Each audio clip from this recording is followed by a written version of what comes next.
Hello, welcome to Where's Wilmington? I'm Lisa Capalla, and I am pleased as punch to have with me today the ladies from Wilmington Memorial Library. So next to me, I have someone you probably all know, who's Tina Stewart. She is the library director, and next to her is Marissa Zumowski, and she is the adult services librarian. So we're going to be informing you folks about all the amazing jazz that is going on in the library. If you haven't been, you'll want to go after this. So let me start with you, Tina. How long have you been at the Wilmington Library? Very long. Yes. I came to the library in 1974, basically in the same position that Marissa has. Wow. And then I became director in 1996. Nice. So I've been there a long time. So you've seen the face of the library change quite a yes. bit. I came when it was just a card catalog. Right, Yes. right. And now that is a dinosaur. So we're certainly online with the Merrimack Valley Library Consortium. Excellent. For, I think since about 1987. Meaning that we can borrow from other libraries, yes. which is a nice option to be able to have. How does that actually work? Do I come in and tell you what I need and then you get it from somewhere else? You can do that. That's an option, but you could also do that from home. Obviously, you can get you have access to our card catalog from the library's website, www.wilmlibrary.org, where you can get access to the online catalog of the Merrimack Valley Library Consortium, which is over 30 libraries in the Merrimack Valley. How fun was the data entry for that project? I've got to wonder. Well, that was a long time ago, so that's a thing of the past. Well, so we won't go there. Yeah, we won't go there. But you know what I do want to talk about, and I saw you on a selectmen's meeting talking about it in the town, talking about how the face of the library really has changed. You know, now folks are reading less actual physical paper books. That's right. And I would think that a lot of libraries in small communities like ours are having a lot of trouble with community interest because people just don't go to the library because they don't need to. Have you seen changes? Oh, absolutely. There has been I'll call a shift in how people are using the library, and I think Marissa could speak to that more than I can because she's on the front lines. And we have we do circulate e-readers. We have we also have ebooks available through Overdrive. And Marissa has given some classes. We have e-reader petting zoos at the library where people can test drive. For those of us who aren't in the know, like myself, what is an e-reader? Well, I'm going to turn that over to Marissa. Okay, Marissa, Basically, it's a device that you can read a book on. So like a Kindle, a Nook, even an iPad, you could consider an e-reader, though it's really a tablet. So that's like the umbrella term for all of the different kinds of Kindles and all of that. Yeah, and we circulate about 10, so you can come in and check one out for 3 weeks. Wow. And we have about 30 bestsellers loaded on the devices, and you can also download books from Overdrive, as Tina mentioned. So. Wow, that is pretty technology forward. I mean, whoever really thought? I never did growing up. I mean, my favorite thing to do on a Saturday was go to the library and pick out books, but now people are basically going there for many different reasons. That's right. Like the technology piece, which we're going to get to. But before we do that with Marissa, let's talk a little bit more about what the library is doing that's different than it was when you and I were growing up. I think, well, we're doing more programming than you would see certainly 20 years ago at the library. There has always been the traditional children's story time and children's program, but we've expanded that to we do a variety of adult programming. Big, huge catalog. We have, you can pick up here at WCTV or down at the library itself. But we have an upcoming series on China, which is we have a professor from a local college speaking about the changes in the politics. And let's be clear, a lot of these programs are not just static listening. No. There's a lot of personal involvement. I don't want folks to get the impression that these are all lectures. Yes, a lot of them some are. Some of them are, but some of them aren't. But there are quite a few things in here. Like you've got some cooking stuff in here. Yeah, we just had a book on cooking with chocolate. We just had a demonstration. What are some of the more unique and fun? Of course, everything in here is great, but what are some of the more unique and fun programs that you either personally like? One of my favorites are after-hours concerts. Oh yes, those are great. We actually do these concerts on a Friday night. We close the library, and on the first floor we move the furniture and create a jazz-like venue. Right. And we have very good musicians from the Boston area. Right. We turn down the lights. We put up twinkly lights. It's quite nice. And we serve a complimentary glass of wine, coffee, and dessert. How nice. And so tickets are usually anywhere from $10 to $15. Right. And our next one is in this brochure. It's a salsa band in May. Oh, neat. So you could get tickets when they go on sale about 30 days before the event. Okay. And they usually sell out fairly quickly. Yes, I've never been able to get them in time, Yes. but I will get right on it this year and get down That's one of my that's one of my favorite. Some of the more hands-on programs are actually, I think, the technology programs. We do classes. We have a room on the second floor of the library, which we converted into a computer lab. It's a multi-purpose room, but we don't have a dedicated computer lab, as we don't have the space in our library for that. But this room, the Friends of the Library bought the library laptops, and so our technology librarian, Curtis, and Marissa has also helped out with these classes. He teaches Microsoft Word, PowerPoint, wow. Yes, and Excel, and those classes usually end up having a waiting list, but he does them, they're ongoing, he repeats them. So that's that's a hands-on. It seems like a natural fit, technology and the library, but you necessarily wouldn't think of the library as a place to go for that. Well, I think in one of the changes in the library you've seen is that we're really becoming a technology learning center. People are coming to the library to learn how to use technology. So that's a major shift in the library, not just coming for books. I think that's an important shift. So we're teaching people how to use technology, how to use e-readers, how to check their email, how to look for jobs online, how to learn how to do a PowerPoint. Recently, Curtis presented a class, a presentation on Craigslist and eBay. We had over 70 people at that program. Wow. So again, we're really introducing people to all kinds of technology. And we're also using technology to improve our services. We have so many of our services now that we provide are online, and we could talk about some of those. Like, for example, we digitized the town crier. Oh. So the town crier now, back to 1955, is available on our website, and you could have access to it on keyword searching. The old way was you had to come to the library and put the microfilm on the microfilm reader printer. Right. And now you could do this from your home. So speed and ease. Speed and remote users. You could look at it from your home, or if you're living in Florida now. So do you think that you'll make the library as a building obsolete because you're offering all of these things available online? What's your take on that? Well, as you know, our new tagline is "Community Starts Here," and that really goes back to the space as well. And we certainly feel that the library plays an important role in bringing the community together. Right. And although our building is small, we since 2000 and we won't go there. We won't go there. That but we've tried to make the best of it. You know, through the makeover which we've done over the last few years, and tried to make it an inviting and welcoming place for people to come. In the morning, you'll see many individuals with their laptops. We have wireless, we're a hotspot. Nice. So we have many people coming to the library to use their laptops, and we now serve coffee. Nice. And tea, compliments of the Friends of the Library, $1 a cup. Nice. And so that is a nice, trying to make it more welcoming. Yes. And people, even though they're doing a lot online, they like the personal connection. Right, I do and too. I think that's why I think we're important. I think we also bring people together. So through our programming, and we have meeting space. So I think the library. I was going to ask you about that. So folks can actually reserve space there? That's right. You can actually go online and see when the rooms are available, and then contact the library and to book the meeting rooms, but just nonprofits right now. So now, if you're not technology savvy enough to know how to even get on the computer to do that, you can come and see Curtis, and he can teach you how to do Marissa. that. Or Marissa. Yes. And then you could access all of that stuff. Absolutely. Okay, excellent. So I'm waiting to talk to you, Marissa, in the next segment coming up. We're going to talk a little bit more about the library and the cool new things they're doing. I did want to ask you, Tina, though, a little bit about funding. How are you folks doing, and do we need to be helping more as a community? I know the Friends of the Library is amazing, and you're so lucky to have that organization. But with government cuts and the economy the way that it is, are you concerned about that, and do you need any help from us? Wilmington has been very fortunate, or the library has been very fortunate. Wilmington Library has been dealt with very fairly by the town administration. Right. So we have not received any unfortunate cutbacks in the last few years. Some of our neighboring libraries have had their hours cut. Right. We've been able to maintain our same number of hours, and our staffing levels have been still good. So we don't have to worry about we've been very that. fortunate.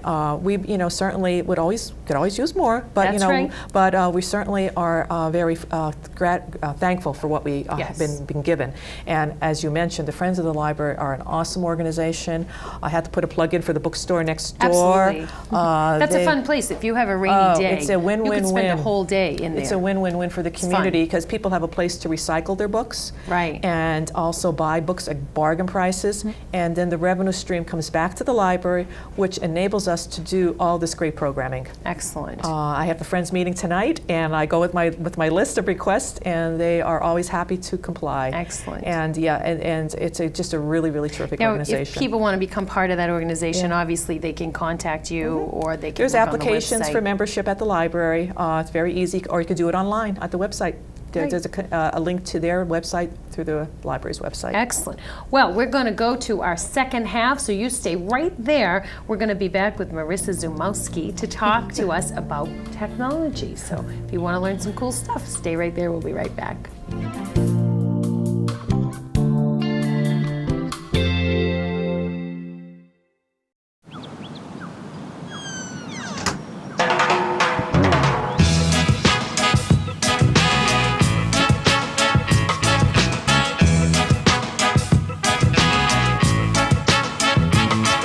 Hands can do incredible things. Now they can even help save a life with hands-only CPR. If you see an adult suddenly collapse, just call 911, then push hard and fast in the center of the chest until help arrives. Learn more at handsonlycpr.org. Hello and welcome back to the second half of Where's Wilmington. If you missed the first half, you better get online and watch this because this is good stuff. We're talking about our town library, which I think we can fairly say that the libraries of today are very different than what they were when Tina and I started out in this little community. So we're going to shift our focus a little bit and talk about a little bit more of the nuts and bolts of what's going on in the library with Marissa Zumowski. She is the Adult Services Librarian. Now, what does that job title entail? It entails a lot, actually. I sit a lot at the reference desk, so if you have a question about finding a book or a movie or anything really computer related, I can help you out. Okay. I also order books for the library and other media. Lots of other things too, whatever they need me for. And you also help with the technology piece, which we want to talk a little bit about. So we were saying earlier that you've had many classes there about how to use eBay, how to use Microsoft and PowerPoint. What kinds of folks are coming to the classes? All different kinds of people. People who haven't grown up with technology like I was fortunate enough to do. Yes. People who have had e-readers or iPads or other devices for a long time but just haven't gotten to use them because they don't know how. Right. Many different kinds of people. Okay. And I would imagine some folks probably have the basic idea, like turn it on and shut it off, but you can teach them all the bells and whistles, all those extra little things that we don't know how to use. Or even just simple things like how to get a book from the library, an ebook from the library, or how to use some of our other apps that we have, like Freegal, which is a music service. You can download 3 songs a week for free. We also have Zinio, which is a magazine service. We have over 90 magazines that you can subscribe to on your tablet. Wow. And that's free too. That's free too? Oh yeah. So those of you who are coupon shoppers, this is really the bargain table we've got here. How do you think the library needs to grow? Because you're obviously the youth in this situation. No offense to Tina or myself. We are the seasoned professionals. How do you feel the library really needs to change and grow to meet the needs of your generation coming up? I think Tina touched on it. It's not just a place to get books or movies. It's a place to meet people and connect with people and learn things. We're not just a book lending service, we're an information provider, and I think more people need to realize that we're there to help people learn whatever they need to learn and find out how to find that information for themselves. Right. Have you got any really strange requests, things that you've had to learn and find out? You share some of that with us. That people have asked that you say, oh my goodness, and then you actually learn something from it too. Does that happen? Not very strange. The hardest part actually is when someone wants a book recommendation for something that I might not have read or don't know about and have to do some research on my own, which is a great learning experience because I get to learn about a lot of different kinds of books. Some people will want to know values of cars they're trying to sell, and I get to learn that too. So you're like the trivia desk, really. I can call up and ask you anything, and you'll just have that answer. Don't be doing that, though. If you want to know Down the and weather. visit. She's a busy girl. Yep. How do you spend your days? What's a typical day like for you? It varies. I mean, it's similar. I do sit at the information desk, so I'm there a lot answering questions. It depends. I mean, sometimes I'll help with circulation, checking in and out materials, but it's a lot of just helping people with computers or finding the correct book they're looking for. Excellent. Yeah. What do you think, if I could get the magic wand and give the Wilmington Library something, what's one thing that you really, or maybe we'll give you two, what are your two top things that you really would love to see if we could do it? The top would be a great big space for us. Yes, I mean, of course. obviously. And we were working on Right that. answer, Marissa. Right answer. That can come, that can happen. Yeah, maybe another dedicated space for computers, like a training space. A separate computer lab, maybe. Yeah. Because when I think of the library, I think of quiet, but all of these things that you're talking about are actually more interactive, so it's not really like it used to be. We have a special quiet area for laptops and people who are studying, but I think we need to break that that thought that the library has to be a quiet place. It doesn't have to be. Well, you heard it here first. Marissa said the library does not have to be a quiet place. That's what we think of it as. It's a sacred space. Yes, but people, what's interesting, Lisa, is that people do want that quiet space. So we have tried to create that, as Marissa indicated, in one part of our first floor, where we do try to keep that area sort of sacred, quiet space, because people do want that. And on the other side, where people, but that conversation also needs to go on. People need to talk to the librarian. We want to have a meeting space. That's the challenge that we face in trying to do both. It's tough. You're juggling between being a hospital zone and a cafe. Exactly. And it's harder in a smaller space. Of course, larger libraries can dedicate a larger space to quiet study, and they can have their, I'll say, active space in another zone.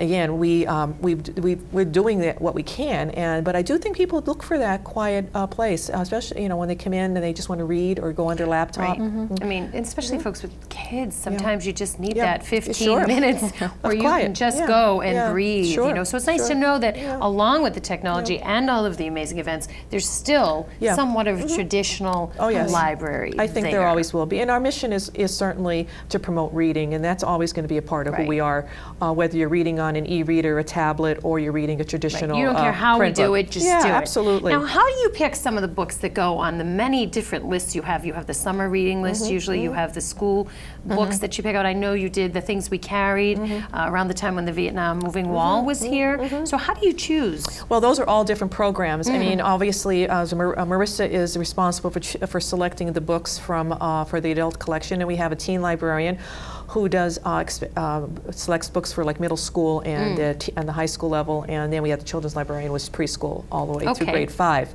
Then that's their specialty. The Wilmington Reads was a townwide reading program where we had a committee choose the things they carried. So it just depends. Obviously, we buy a lot of the bestsellers, which we buy on demand, and we go back to sort of the space issue that we buy what people want and need. We don't have a lot of depth. We do. So how many requests would have to come for 50 Shades of Grey before you would buy it? Yes, we had a lot of copies of the 50 Shades. I think we had about 10 at least. 10 copies? At least, I mean, how do you know when it's time? I guess what I'm asking is you get 3 or 4 calls about a book. How do you know when it's time to get it? And you want to beat the rush, I would guess, too, right? I mean, it's a guessing game a little bit, but also you can see how many people have the item on hold, and we kind of base it off that.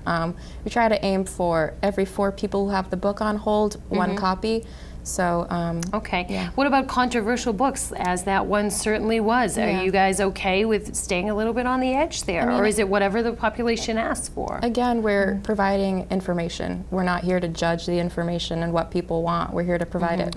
And it varies. Again, certainly what may be offensive to one person is what someone else may want. So that's not really our role. That's why there's chocolate and vanilla. That's right. That's right. So when you choose the books, do you actually read them yourselves, or how much time do you actually have to read? I mean, you're in the reading business, but how often do you have to do it? We depend a lot on reviews for selection. We have our own personal reading taste. I'm in a book club myself, and most librarians are readers just because that's who we are. But that's our personal reading taste. But we don't read the books in order to select them. We base a lot of. I was just curious with all of the busyness that I hear from both of you, how much time you actually have to sit down and read something. It's tough. I'm not going to lie. I bet. No, that's okay. You're doing a great job. So take that coffee break and, get those e-readers and read a few magazines. Who would you like to have come if you could get any author to speak at the library? Well, I'm glad you brought. We do have an author coming in May. Andre Debus is coming. He did House of Sand and Fog was one of his more famous books because it was made into a movie. Right. And then he also, one of his more recent books is Townie. It's a memoir of growing up in Haverhill. Oh. So he's going to, I think the date is in the booklet, but I believe it's May. So if you want that, you have to go to the website or come to WCTV and pick this up or go by the library. The website is? www.wilmlibrary.org. Okay, and was it a coup to get this gentleman to come? Charlotte Wood, my assistant director, is awesome, and she books all our speakers, majority of them, for our adult programs. And she got a hot tip and was able to contact him. That's got to be fun. Yeah. Trying to get the cutting edge people. And we're a large community, but really in the grand scheme of things, we're pretty small. So to be able to get someone like that is pretty great. Is there anybody, Marissa, you would like if you could get anybody to come? Anybody, I don't know. I think Gillian Flynn would be great. She wrote Gone Girl, and that's been popular in the library, so that would be great. Well, if Gillian happens to catch the program, you have an invitation to come to the Wilmington Library anytime.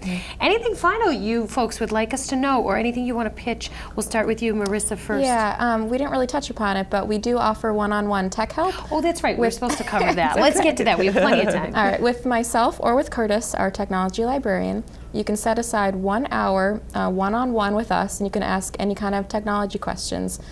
They vary from e-readers to computer help, like with the new Windows 8 software. A lot of people have questions about that. Or if you need help, basic help using the internet or job searching, we're here to help. So that would be what you said is one-on-one. Oh, so we were talking about the bigger classes before, and I think it's nice to have a one-on-one option. I think sometimes people feel uncomfortable. Maybe they don't want to sit in a group with everybody. It's hard because some people know so much, and some of us, like me, know so little. It's tough sometimes in a classroom as a teacher to sort of get everybody covered. So one-on-one really takes care of that issue. Yeah, and it's free. And that's nice too. Yes, we like have that 3 session times per week. It was so popular in January actually that we had to add 3 more times each week. So it booked up really fast, but we do have spots available for this month and of course future months. And that's something that you're going to keep. The demand. It's so popular, as Marissa said, when we announced it in January that we were offering this, we booked. People started calling very quickly. Excellent. That's Books very great. fast. I'm glad to hear that. Anything else you want us to know about your job or what you'd like the community to know? Well, if you'd like a book recommendation, I welcome the challenge. You can actually fill out a form online, a reader suggestion form. It's under books and then adult services, so you can find it there. Okay. And what about you, Miss Tina? I know you want a bigger space. We're working on that. We're working on that. We'll find you a bigger space. We'll get some money in the town, and we'll try to handle that. But what else can we do for you? As I mentioned, that we have the Town Crier online right now, that we digitize that paper and Back to the 55. We also have digitized Jerry O'Reilly's books, pictorial books on Silver Lake and Wilmington.